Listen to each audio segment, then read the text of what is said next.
오늘 함께 나누고자 하는 주제는 하나님과의 우정을 키워가기라고 하는 거예요. 근데 금방 잠언 3장 32절 말씀을 읽었지만은 거기 우정이라고 하는 단어가 없어요. 근데 오늘 이 본문의 말씀을 NLT 번역 성경으로 이 성경을 읽으면은 거기에 우정이라는 단어가 표현되어 있어요. 그래서 여기 개역개정에서는 교통하심이 있으며 라고 했는데 이 교통이라고 하는 것은 교제를 얘기하는 거예요. 교제. 그렇기 때문에 이 교제를 번역하기를 NLT 성경에서는 우정이라고 번역을 한 거예요. 자, 그래서 오늘 책을 보면은 그 내용이 나오는데 책을 한번 펴보시기 바랍니다. 125페이지 제12과 하나님과의 우정을 키워가기. 잠언 3장 32절 말씀이 기록되어 있죠? 함께 이 말씀을 읽겠습니다. 시작. 하나님은 의로운 자들에게 당신의 우정을 나타내신다. 의로운 자에게 당신의 우정을 나타내신다. 또 야고보서 4장 8절 말씀도 있어요. 함께 읽습니다. 하나님을 가까이 하라. 그리하면 너희를 가까이 하시리라. 아멘. 자, 그러면 이제 책에 있는 본문의 내용들을 함께 읽고 또 나누는 시간을 갖도록 하겠습니다. 우리는 노력하는 만큼 하나님께 가까워질 수 있다. 다른 우정과 마찬가지로 하나님과의 우정을 키워나가기 위해서도 노력이 필요하다. 저절로 그렇게 되지 않는다. 열정, 시간, 그리고 에너지가 필요하다. 하나님과의 더 깊고 친밀한 관계를 원한다면 우리는 감정을 그분과 솔직하게 나눌 수 있는 방법을 배워야 한다. 그분이 우리에게 무엇을 하도록 요청하실 때 그분을 신뢰하고 그분이 마음 쓰시는 것에 마음 쓰는 것을 배우며 그 무엇보다 그분과의 우정을 소망하라. 거기에 마지막 부분에 그분이 우리에게 무엇을 하도록 요청하실 때 그분을 신뢰하고 그분이 마음 쓰시는 것에 마음 쓰는 것을 배우고 그 무엇보다 그분과의 우정을 소망해라. 자, 오늘 이 표현이 오늘 읽을 전체적인 내용을 축약한 그런 표현이라고 할 수 있겠어요. 그것을 잘 기억하시고 그 다음에 넘어가도록 하겠습니다. 하나님 앞에서 정직해야 한다. 좀 읽어주세요. 하나님과 더 깊은 우정을 쌓는 첫 단계는 완벽한 솔직함이다. 우리의 잘못과 느낌에 대해서 솔직해지는 것이다. 하나님은 완벽함을 기대하지 않으신다. 하지만 정직함을 원하신다. 성경 속의 하나님 친구들 그 누구도 완벽하지 않았다.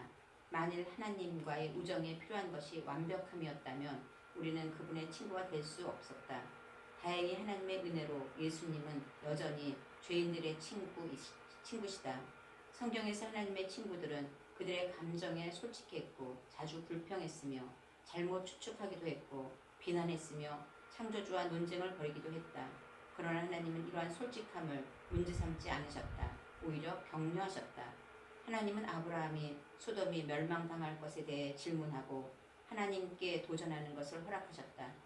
아브라함은 그 도시를 구하기 위해 무엇이 필요한지에 대해 하나님을 계속 귀찮게 했고 결국 의인의 수를 50에서 10명으로 낮추는 협상을 했다. 일단 거기까지요.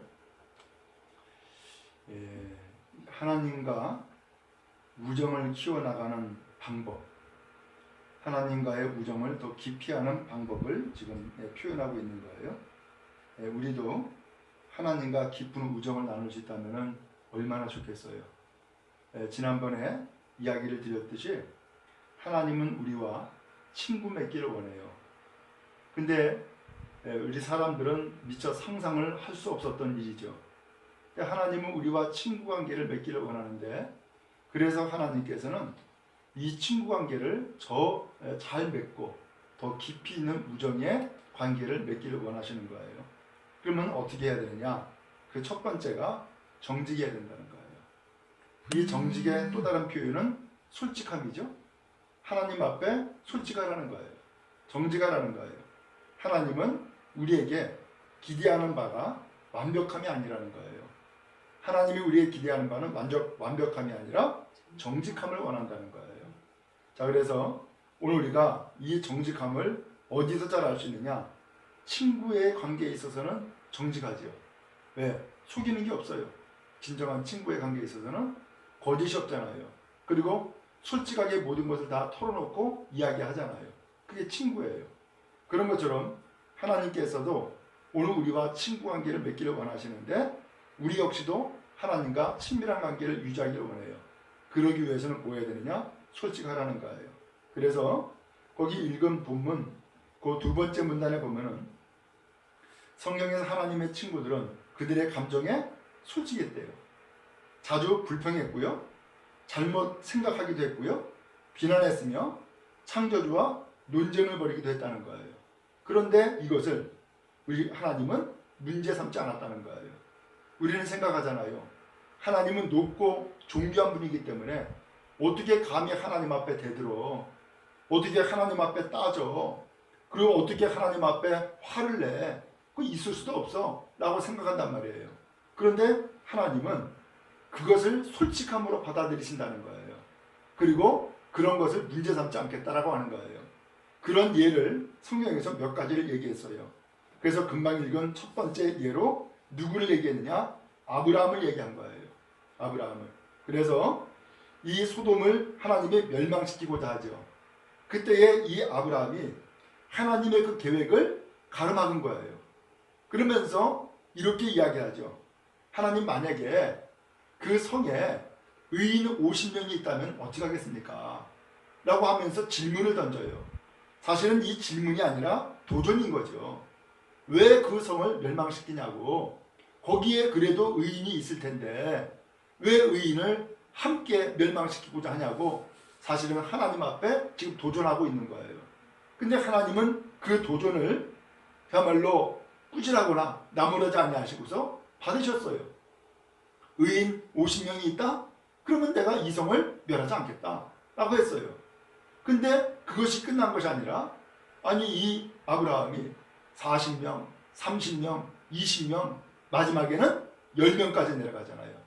10명까지 내려가면서 의인 10명이 있다면은 하나님께서 그 성을 멸하지 않겠다 라고 하는 것까지 허락을 받아냈어요. 바로 이것은 어디서 나온 것이냐? 이 아브라함의 솔직한 감정이었던 거예요. 이것을 하나님께서는 그대로 받으신 거예요. 바로 이것이 하나님께서 아브라함을 친구로 여기시고 친밀함을 표현한 한 길이었다는 것을 알 수 있어요. 자, 그 다음의 내용을 제가 읽습니다. 하나님은 또한 다윗이 불공평, 배신 그리고 버림받음에 대해 비난하는 것을 참고 들으셨다. 그리고 하나님이 자신을 속였다고 주장하는 예레미야를 벌하지 않으셨다.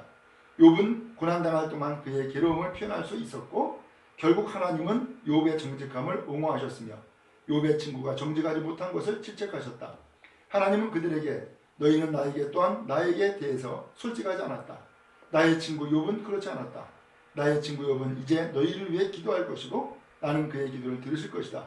욥기 42장 7절 말씀이었어요. 솔직한 우정을 보여주는 예 가운데 놀라운 하나는 하나님이 이스라엘의 불순종에 대해 실망을 솔직하게 모두 표현하신 사실이다. 하나님은 모세에게 약속의 땅을 주기로 한 약속은 지키겠지만 그들과는 광야에서 한 발짝도 더 나가지 않겠다고 말씀하셨다. 하나님은 이스라엘의 태도에 질리셨고 당신이 어떤 감정을 갖고 계시는지 모세에게 정확히 알려주셨다.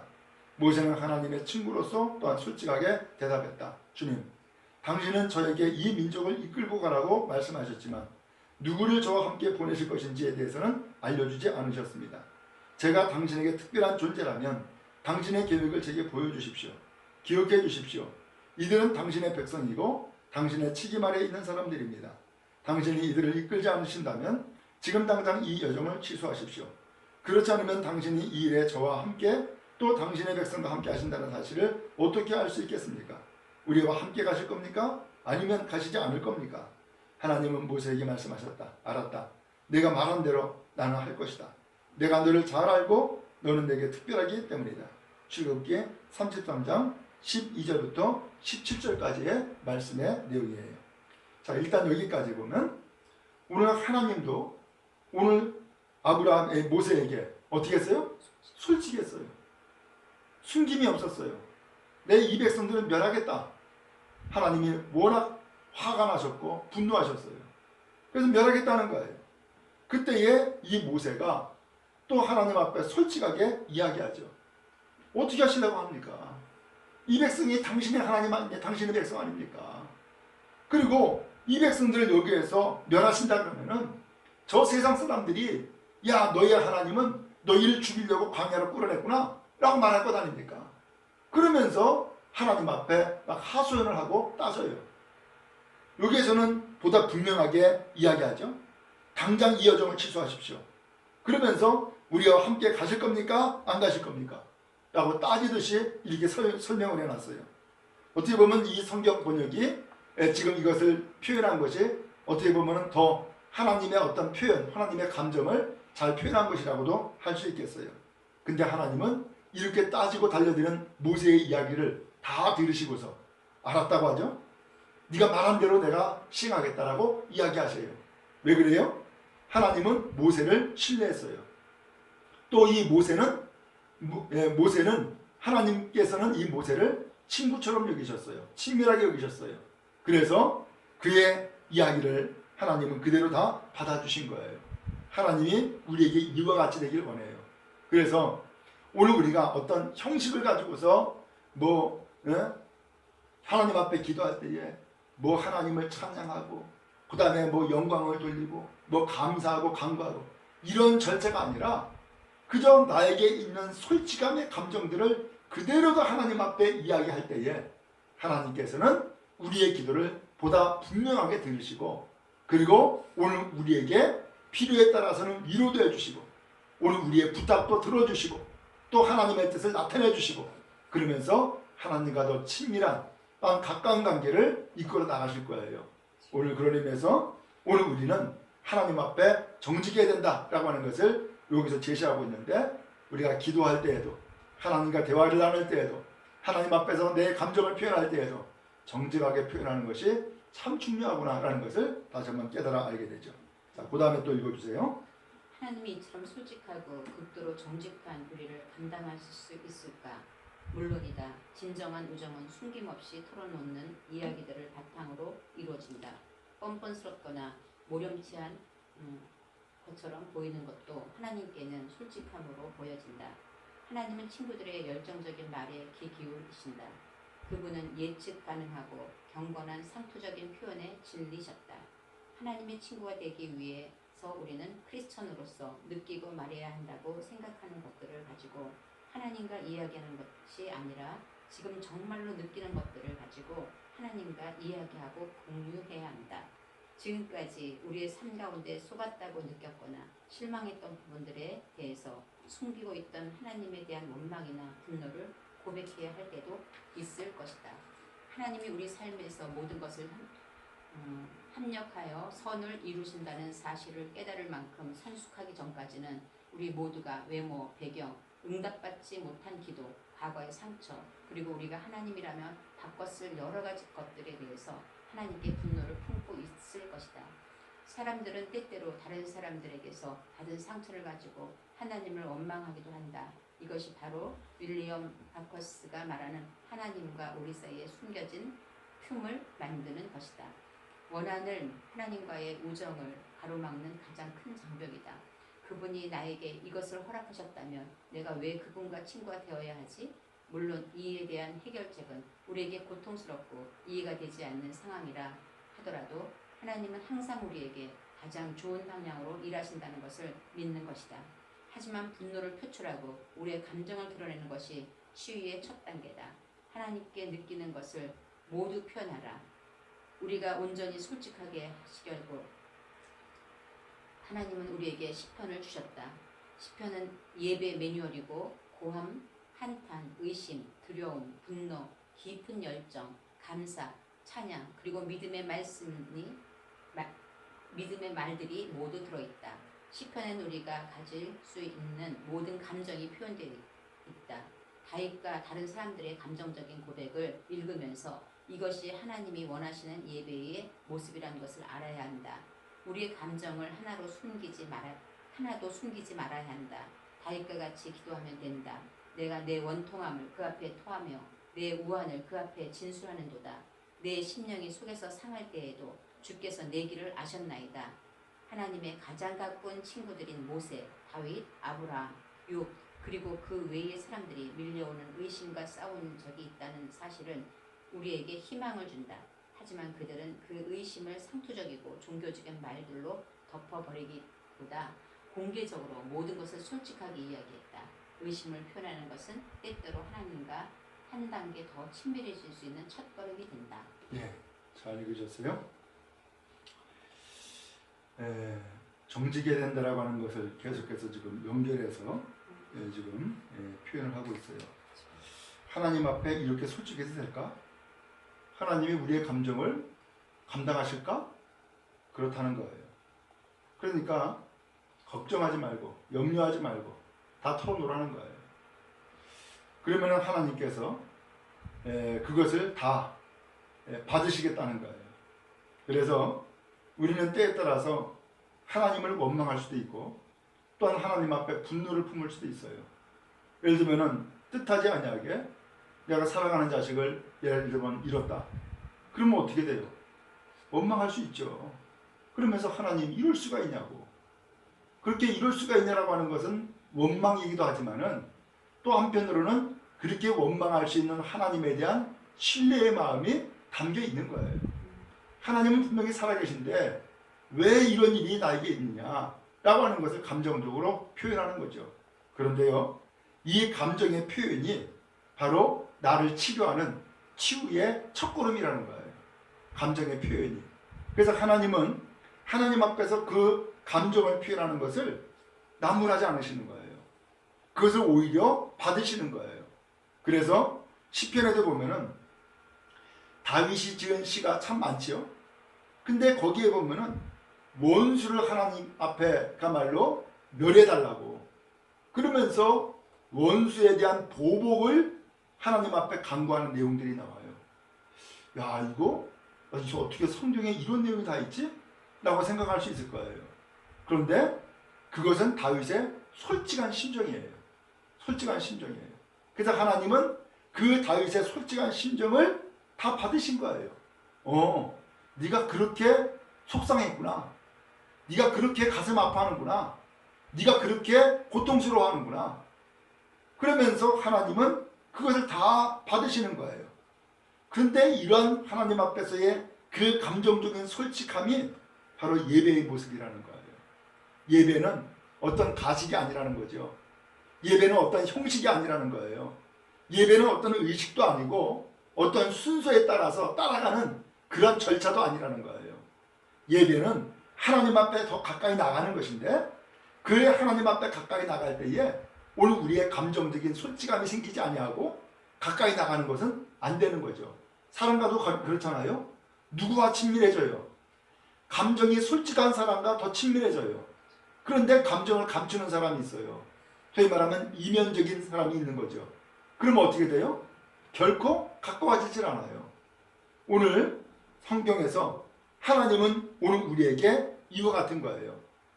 그래서 하나님의 가장 가까운 친구들 성경에서 몇 사람이 나와요. 모세, 다윗, 아브라함, 욥. 그 외의 사람들이 하나님 앞에서 늘 하나님 좋아요만 한 게 아니에요. 그들은 때에 따라서는 분노했고 때에 따라서는 원망했고 때에 따라서는 한탄했고 때에 따라서는 의심했고 때에 따라서는 두려워했고 때에 따라서는 감사했고 다양한 감정의 표현들이 나와요. 근데 하나님은 그것을 하나님과 친밀히 여기는 한 단계로 하나님은 여기시는 거예요. 그런 의미에서 오늘 우리는 하나님 앞에 정직하게 나아갈 수 있게 바라고 그래서 하나님 앞에 더 친밀한 관계로 나아가는 그러한 은혜가 있기 바랍니다. 자, 그 다음에 두 번째로는 믿음으로 하나님께 순종하는 것을 선택해야 된다. 하나님 앞에 친밀하려고 하면 어떻게 해야 될까? 순종을 선택하라는 거예요. 그것도 믿음으로 순종을 선택하라는 거예요. 자, 제가 한번 읽겠습니다. 우리가 하나님의 지혜를 신뢰하고 그분의 말에 순종할 때마다 심지어 그것을 이해하지 못한다 하더라도 하나님과의 우정은 깊어진다. 우리는 보통 순종이 우정의 요소라고 생각하지 않는다. 그것은 친구가 아닌 부모, 상사 혹은 상관과의 관계에 어울리는 것으로 생각할 수 있지만 예수님은 순종의 하나님과 친밀한 관계를 갖기 위해 필요한 요소임을 분명히 말씀하셨다. 너희가 나의 명하는 대로 행하면 곧 나의 친구다. 나는 이미 앞장에서 예수님이 우리를 친구라고 부르신 것은 왕궁에서 왕의 친구들을 의미할 수 있다는 사실을 언급한 바 있다. 이렇게 친밀하고 가까운 사람들이 특권을 가지고 있는 것은 사실이지만 여전히 그들은 왕에게 속해 있고 그분의 명령에 순종해야 한다. 우리가 하나님의 친구이기는 하지만 그분과 동등한 관계는 아니다. 그분은 우리를 사랑하는 지도자시고 우리는 그분을 따라야 하기 때문이다. 우리가 하나님께 순종하는 것은 의무나 두려움 또는 강요해야 하는 것이 아니다.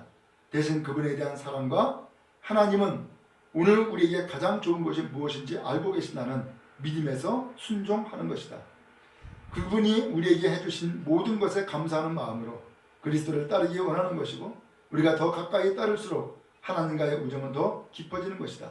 믿지 않는 사람들은 크리스천들이 의무감이나 죄의식 또는 형벌에 대한 두려움 때문에 순종한다고 생각하지만 사실은 그 반대다. 우리는 용서받았고 형벌에서 자유로워졌기 때문에 사랑으로 순종한다. 그리고 우리의 순종은 큰 기쁨을 가져온다. 예수님은 말씀하셨다. 아버지께서 나를 사랑하신 것 같이 나도 너희를 사랑하였으니 나의 사랑 안에 거하라. 내가 아버지의 계명을 지켜 그의 사랑 안에 거하는 것 같이 너희도 내 계명을 지키면 내 사랑 안에 거하리라. 내가 이것을 너희에게 이루면 내 기쁨이 너희 안에 있어 너희 기쁨을 충만하게 하려 함이니라. 자, 일단 여기까지 읽고요. 오늘 이 내용에 보면은 하나님과의 친밀한 관계를 가져야 되는데 그러면 하나님과의 친밀한 관계를 가지려면은 두 번째로 뭐 해야 되느냐? 하나님의 지혜를 신뢰하라는 거예요. 그 다음에 그분의 말씀에 순종하라는 거예요. 그러면 하나님과의 우정이 더 깊어진다는 거예요. 그렇죠? 오늘 우리가 인간적인 친구 관계를 맺어도 신뢰가 없으면 친해지지 않습니다. 신뢰가 있어야만 친해집니다. 하나님과의 관계도 마찬가지예요. 하나님을 신뢰하지 않는다? 신뢰하지 않는데 어떻게 거기에서 순종이 나오겠어요? 신뢰해야만 순종이 나오는 거죠. 성도들이 목회자의 관계에 있어서도 마찬가지예요. 내가 섬기는 교회의 목사님을 내가 믿을 때에 목사님이 하는 이야기에 순종하는 거지. 아니 목사님은 도대체 믿을 수가 없어. 그러면 순종할 수가 없겠죠. 순종 안 하겠죠. 오늘 우리가 하나님 앞에서 순종하는 관계 갖는데 그 관계를 이루기 위해서는 먼저 신뢰해야 된다. 믿어야 된다는 것을 이야기를 합니다. 근데 이것을 예수님도 말씀했습니다. 예수님이 무엇이라고 말씀했느냐? 요한복음 15장 14절에 말씀했는데 너희가 나의 명하는 대로 행하면 곧 나의 친구라. 명하는 대로 행하면 이게 뭐예요? 순종이죠. 순종하는 사람이 친구라는 거예요. 자, 근데 우리가 여기에서 좀 구분해야 될 것, 알아야 될 것이 있어요. 친구 관계는 친밀하죠. 그래서 하나님이 오늘 우리를 친구 맺기를 원하시기 때문에 하나님과 오늘 우리가 친밀한 관계를 이루길 원해요. 그렇지만 동등된 관계는 아닌 거예요. 하나님은 높고 위대한 분이고 전능하신 분이에요. 그 하나님께서 오늘 우리를 사랑하시고 또한 국리를 이루셔서 친구관계를 맺기를 원하시는 것이지 오늘 하나님께서 오늘 우리와 함께 동등관계를 이루겠다라고 하는 것은 아닌 거예요. 오늘 그러기 때문에 오늘 우리는 그 하나님의 그 말씀에 믿음을 가지고서 순종하는 관계, 바로 이것이 친구관계가 될 수 있는 거예요. 그래서 믿음과 순종이 바로 친구관계, 곧 더 친밀한 관계를 이룰 수 있다라고 하는 거예요. 자, 그 다음에 또 읽어주시기 바랍니다. 예수님은 당신이 하나님께 하셨던 것처럼 우리도 똑같이 행동하기를 바라신다. 예수님과 하나님 아버지와의 관계는 우리와 예수님과의 관계의 모델이다. 예수님은 사랑으로 아버지께서 요청하시는 일을 모두 하셨다. 진정한 우정은 수동적인 것이 아니고 행동하는 것이다. 그래서 예수님이 우리에게 다른 사람을 사랑하고 도움이 필요한 사람을 외면하지 않으며 소유를 나누고 우리의 삶을 깨끗이 하며 용서하고 다른 사람들을 당신에게로 데려오라고 하실 때 우리는 사랑으로 즉시 순종해야 한다. 우리는 자주 하나님을 위해 위대한 일을 하라고 도전을 받지만 실은 하나님은 작은 일에 사랑하는 마음으로 순종하는 것을 더 기뻐하신다. 다른 사람들은 알아채지 못하겠지만 하나님은 아시고 그 행동들을 예배로 여기신다.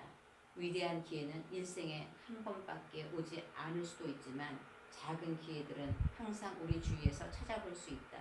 진리를 이야기하는 것, 친절하게 행동하는 것, 그리고 다른 사람들을 격려하는 것과 같은 작은 일을 통해서 우리는 하나님께 기쁨을 드릴 수 있다. 하나님은 우리의 기도, 찬양 혹은 헌금보다 작은 순종의 모습을 더 소중히 여기신다. 성경은 우리에게 말한다. 여호와께서 번제와 다른 제사를 그 목소리 순종하는 것을 좋아하신 같이 좋아하시겠나이까. 순종이 제사보다 낫고 듣는 것이 수양의 기름보다 나으니. 사무엘상 15장 22절 말씀. 예수님은 30살에 요한에게 세례를 받으시고 공적인 사역을 시작하셨다. 그때 하나님은 하늘에서 얘는 내 사랑하는 아들이요 내 기뻐하는 자라고 말씀하셨다.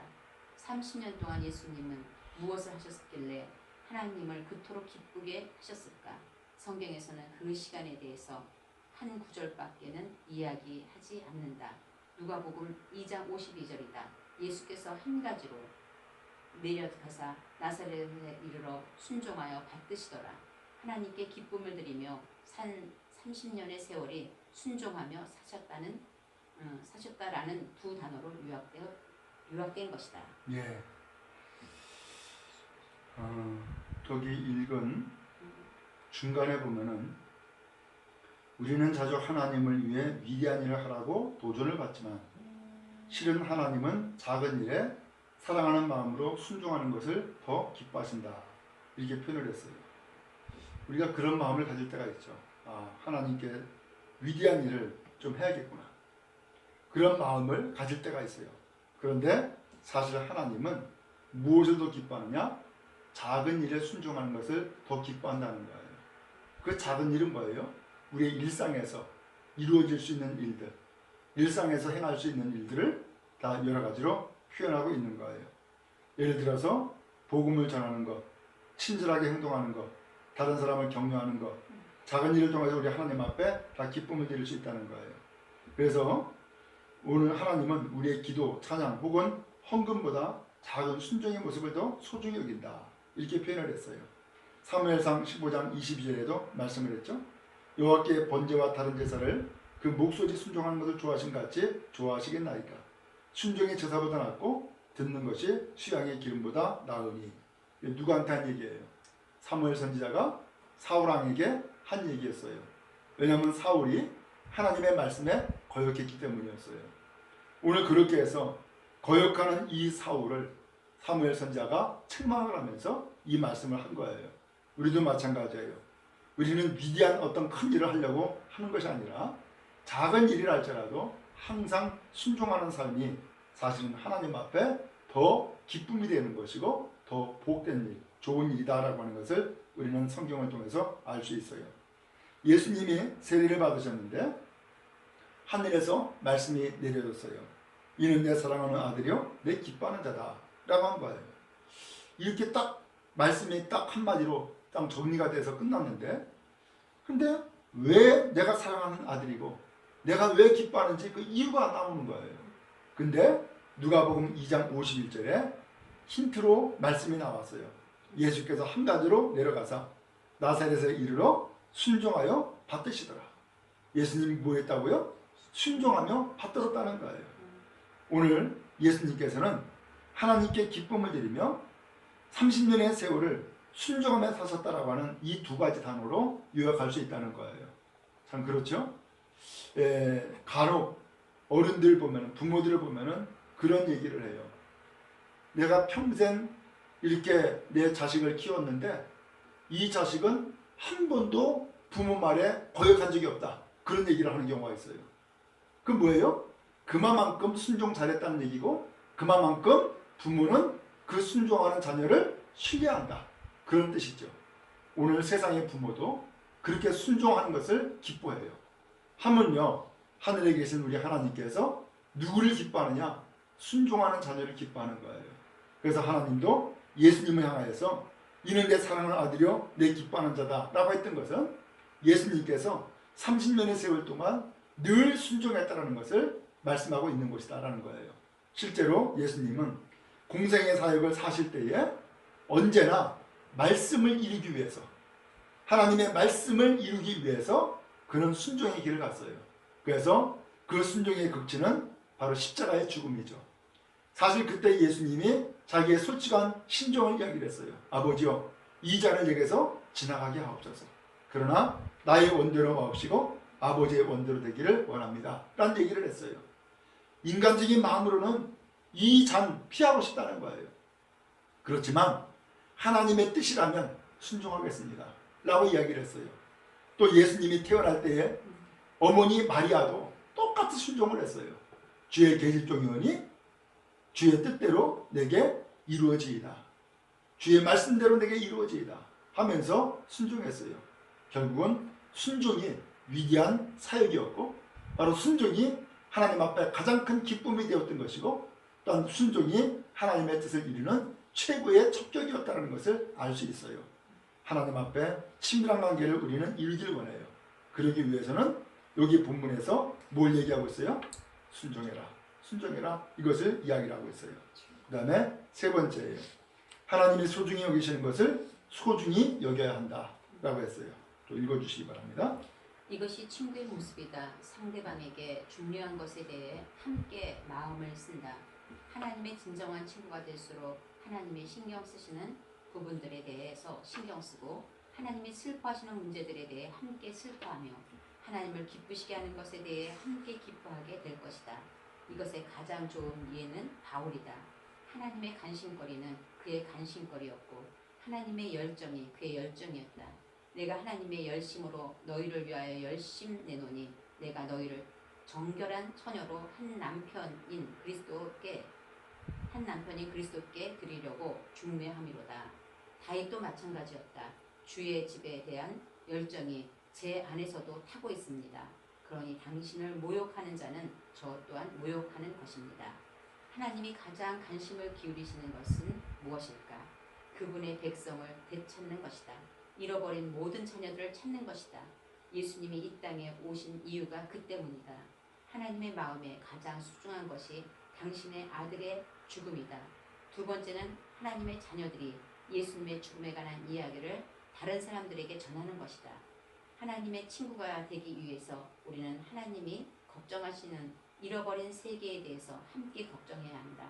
하나님의 친구는 자기 친구들에게 하나님에 대해 이야기한다. 예. 자, 세 번째로는 하나님이 소중히 여기는 것을 소중히 여기라 라고 표현을 했어요. 그게 친구라는 거예요. 그래서 친구가 소중히 여기는 것은 나도 소중히 여기는 거예요. 소위 말하면 같은 마음을 갖고 같은 생각을 갖는 것, 이게 친구라는 거예요. 그래서 가장 좋은 예로 누구를 꼽았죠? 바울을 꼽았어요. 여기 책에 나오는 내용을 보면은 하나님의 간신거리는 그의 간신거리였고 하나님의 열정이 그의 열정이었다, 이렇게 표현을 했어요. 정말로 그렇죠? 그래서 시편 고린도후서 11장 2절 말씀해 보니까 내가 하나님의 열심으로 너희를 위하여 열심을 내노니 내가 너희를 정결한 처녀로 한 남편인 그리스도께 드리려고 중매한다, 이렇게 표현을 했어요. 그 다음에 다윗도 마찬가지라는 거예요. 주의 집에 대한 열정이 제 안에서도 타고 있습니다. 그러니 당신을 모욕하는 자는 저 또한 모욕하는 것입니다.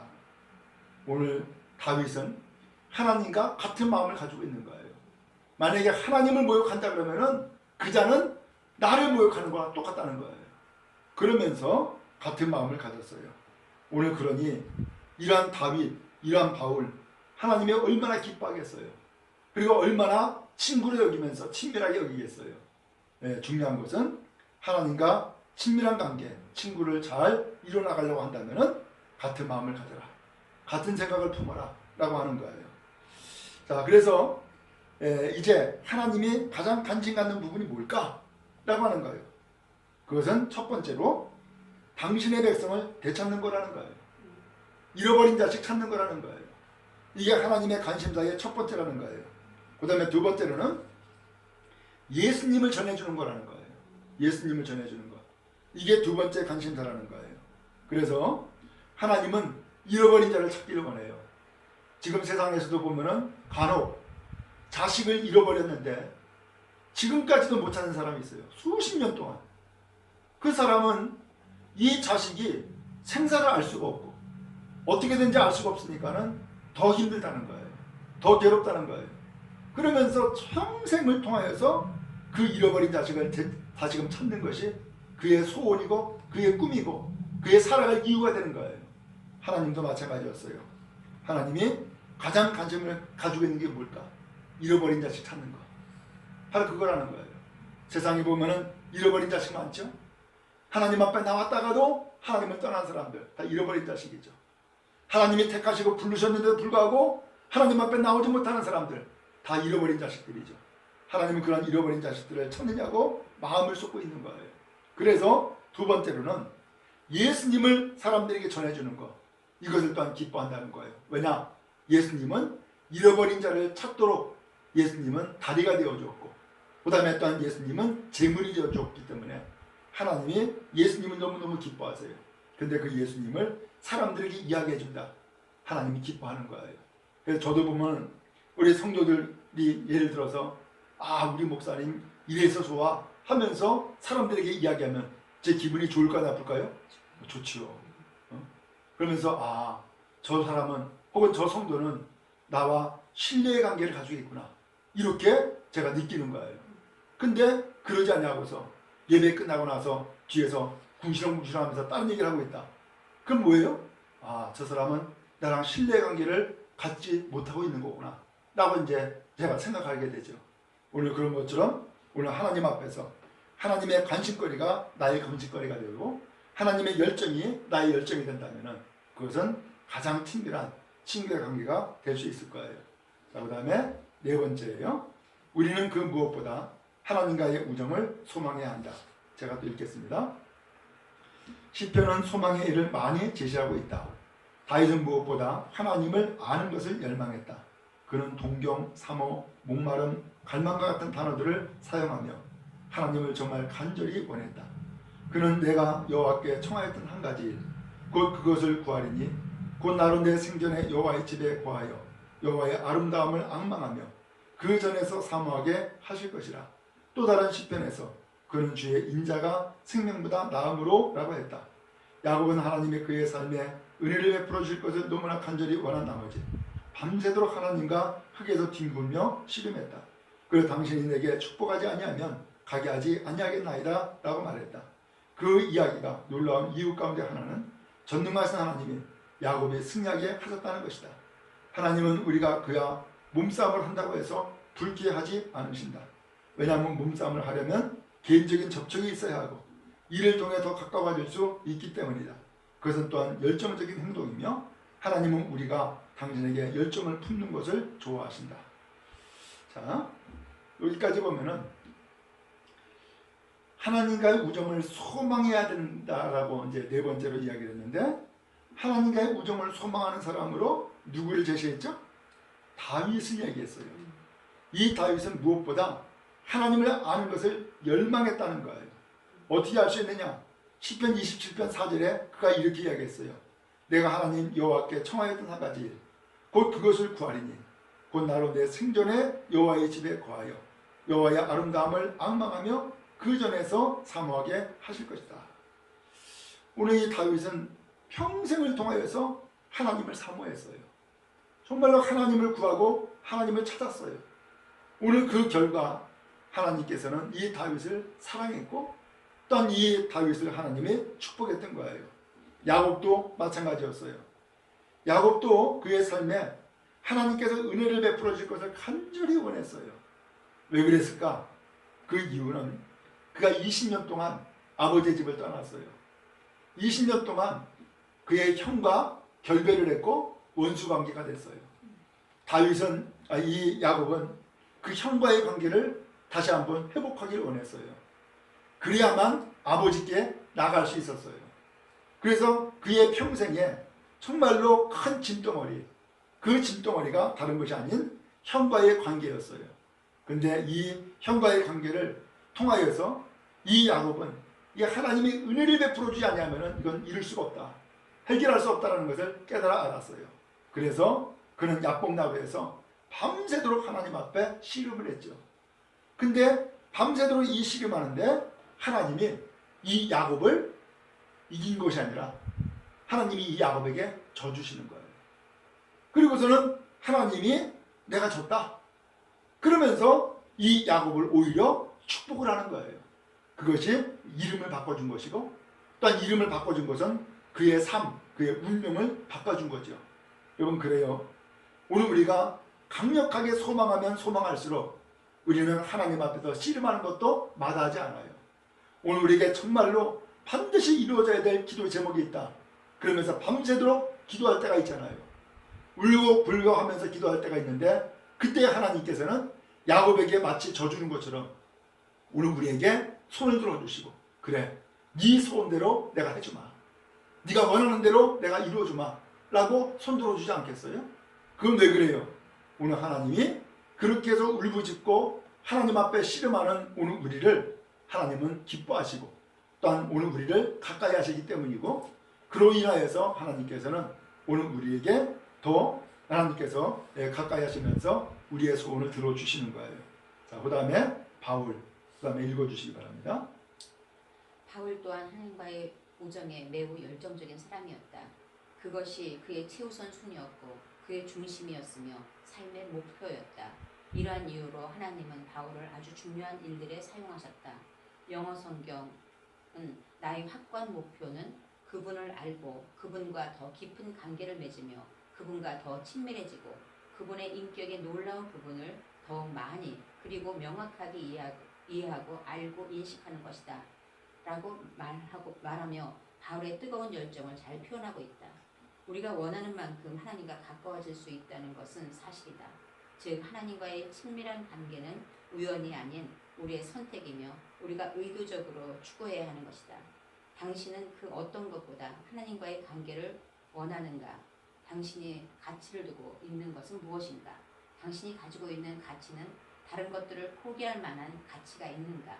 당신이 가지고 있는 가치는 필요한 습관을 기르고 기술을 습득하는 노력을 할 만한 가치가 있는가? 당신은 어쩌면 과거에 하나님에 대해 열정을 가지고 있다가 지금은 그 열정을 잃어버릴 수도 있다. 이것이 에베소 크리스천들의 문제였다. 그들은 첫사랑을 잃어버렸고 해야 할 올바른 일들을 모두 했지만 그것은 사랑이 아닌 의무감에서 한 것이었다. 단순히 습관적인 신앙생활을 하며 지금까지의 모습으로 살았다면 하나님이 당신의 삶에 고통을 주실 때 너무 놀라지 말라. 고통은 열정을 위한 연료다. 우리가 고통 때 갖고 있지 않은 변화에 대한 열망을 일으키는 에너지다. C.S. 루이스는 고통은 하나님의 확성기라고 말했다. 이는 영적인 무기력함에서 우리를 일으키는 하나님의 방법이다. 우리가 부딪히는 문제는 벌받는 것이 아니다. 그것은 우리를 사랑하시는 하나님이 주시는 경고다. 하나님 우리에게 화가 나신 것이 아니다. 우리를 아주 깊이 생각하시는 것이고 당신과의 교제 가운데로 우리를 다시 이끄시기 위해 무엇이든 하실 것이다. 하지만 하나님에 대한 열정을 다시 불태우는 더 쉬운 방법이 있다. 하나님께 달라고 요구하라. 그리고 그것을 얻을 때까지 계속 기도하라. 이렇게 말이다. 예수님, 그 어떤 것보다 당신을 더 가까이 알기 원합니다. 하나님은 바벨론의 포로들에게 이렇게 말씀하셨다. 너희가 전심으로 나를 찾으면 나를 만나리라. 예. 자, 이제 바울 이야기로부터 또 시작을 하고 있죠. 바울은 어떻게 하나님과의 우정을 소망했나? 바울이 하나님과의 우정에 대단히 열정적인 사람이었다는 거예요. 또한 그것이 최우선이었고 그의 중심이었고 삶의 목표였다는 거예요. 실제로 이 바울이 그랬죠. 그래서 지금까지 그가 가장 최고로 여겼던 것은 전부 다 배설물로 다 여겨버렸어요. 그리고 예수 그리스도만이 그의 삶의 중심이었고 또한 예수 그리스도만이 가장 최우선이었고 또한 삶의 목표가 예수 그리스도를 전하는 것이었어요. 그것을 위해서 바울 사도는 예루살렘에 가는 것도 그는 마다하지 않았고 그 다음에 죄수로서 로마까지 가는 것도 마다하지 않았어요. 그는 오직 복음을 전하는 것, 예수님을 전해주는 것, 여기에 열정적인 사람이었어요. 그런 의미에서 오늘 우리가 하나님과의 친밀한 관계를 이루기 위해서는 오늘 우리가 무정을 소망해야 된다. 곧 하나님과의 관계를 열정적으로 가져나갈 필요가 있다라고 하는 거예요. 그 아래 문단에 보니까 우리가 원하는 만큼 하나님과 가까워질 수 있다는 사실은 사실이다. 즉 하나님과의 친밀한 관계는 우연이 아닌 우리의 선택이며 우리가 의도적으로 추구해야 되는 것이다 라고 했어요. 그렇죠? 정말로 하나님과 나 가까워지기 원합니다. 그러면 어떻게 해요? 하나님과 가까워지기 위해서 시간을 들이잖아요. 하나님과 가까워지기 위해서 어떻게 해요? 내 마음이 가고 또한 몸이 가잖아요. 그리고 또한 하나님과 가까워지기 위해서 돈을 쓰는 거예요. 그래서 우리 사람과의 관계도 마찬가지예요. 예를 들어서 새로운 학년이 편성이 됐어요. 그러면 이제 낯선 아이들 말로 만나가지고서 어떤 경우에는 짝을 이루기도 하고 하잖아요. 그러면서 그 순간 전부 다 눈으로 싹 서치를 하죠. 누구랑 좀 친해질까? 누가 좀 착해 보이나? 누가 좀 내 마음과 내 뜻에 좀 잘 맞을까? 쫙 보다가 어느 친구가 마음에 드는 친구가 생겼어. 쟤랑 좀 친해졌으면 좋겠다. 그러면 어떻게 해요? 가까이 가잖아요. 말을 걸고요. 그 다음에 야 오늘 떡볶이 좀 같이 먹을래? 하고선 돈을 쓰고요. 그 다음에 시간을 쓰고요. 그러면서 가까워지기 위해서 모든 것들 다 집중하잖아요. 하나님 앞에서 친밀한 관계를 이루기 위해서는 그래야 된다는 거예요. 우리 성도들은 모두 다가 하나님과 가까워지기를 원할 줄 알아요. 그러기 위해서는 어떻게 해야 돼요? 하나님과 가까워지기 위해서 모든 것을 집중하는 거예요. 시간을 들여야죠. 마음을 쏟아야죠. 내 몸이 가야 되죠. 그리고 물질도 써야죠. 바로 그때에 하나님과 가까워지게 될 거예요. 그러한 결실 또한 그러한 은혜를 경험할 수 있기 바랍니다. 자, 그런데 오늘 우리의 그러한 열정과 더불어서 또 어떤 문제가 있냐면은 그런 열정을 잃어버릴 때가 있다는 거예요. 그렇죠? 신앙생활을 열정적으로 할 때가 있지만 또 반대로 잃어버릴 때가 있어요. 그럼 잃어버릴 때 어떻게 돼요? 잃어버리면은 그 다음에 뭐가 생기느냐? 거기에 고통이 따라와요. 잃어버릴 경우에 고통이 따라와요. 근데 이 고통이 사실은 하나님이 주시는 방법이라는 거예요. 방법. 곧 이 고통이 바로 열정을 회복할 수 있는 연료로 하나님이 쓰신다는 거예요. 그래서 오늘 우리가 어떤 문제를 만나가지고서 가말로 고통을 받는다 혹은 여러 가지 힘든 일이 생긴다. 바로 그것은 하나님이 우리에게 주시는 사인이라는 거예요. 경고라는 거예요. 그래서 오늘 그러한 고통의 문제를 만날 때에 그 다음에 다시금 열정을 불태울 수가 있는 거예요. 그 고통을 해결하기 위해서 열정을 불태우는데 그 열정을 어디다가 불태워야 되겠어요? 바로 하나님께 불태우는 거죠. 그래서 열정을 가지고 기도하는 거고 열정을 가지고도 찬양하는 것이고 열정을 가지고 하나님 앞에 더 가까이 나가는 거예요. 그러면은 고통은 해결되어지고 열정은 회복되어지고 그리고 하나님과의 관계는 더 가까워지는 거예요. 바로 이것이 하나님이 원하는 거라는 거예요. 그래서 예레미야 29장 13절의 말씀에 보면 너희가 전심으로 나를 찾고 찾으면 나를 만나리라 라고 말씀했어요. 하나님은 이미 나를 만나길 원하신다 라고 하는 거죠. 그래서 오늘 우리는 전심으로 찾는 것이 무엇보다도 필요한 거죠. 혹시 우리가 하나님과의 관계가 예전과 같지 않습니다. 나는 옛날에는 열정이 넘쳤는데 지금은 시들었습니다 라고 한다면 오늘 그로 인하여서 생겨나는 여러 가지 고통을 우리가 그대로 묻어두지 말고 그 고통을 통하여서 다시 한번 하나님 앞에 열정을 불태우고 부르짖는 사람, 열정을 가지고서 하나님 앞에 찬양하는 사람, 열정을 가지고 하나님 앞에 더 가까이 나가는 복된 사람이 되기 바랍니다. 자, 마지막 내용, 가장 중요한 관계. 하나님과의 우정을 만들어가는 것보다 중요한 것은 아무것도 없다. 그것은 영원히 지속될 관계다. 이 사람들 가운데 일부는 삶에서 가장 중요한 것을 놓쳤다. 그들은 하나님을 알지 못한다. 삶에서 가장 좋은 것을 놓쳐본 적이 있는가? 지금부터 그것을 바로잡을 수 있다. 그것은 우리의 선택임을 기억하라. 우리는 원하는 만큼 하나님과 가까워질 수 있다. 예.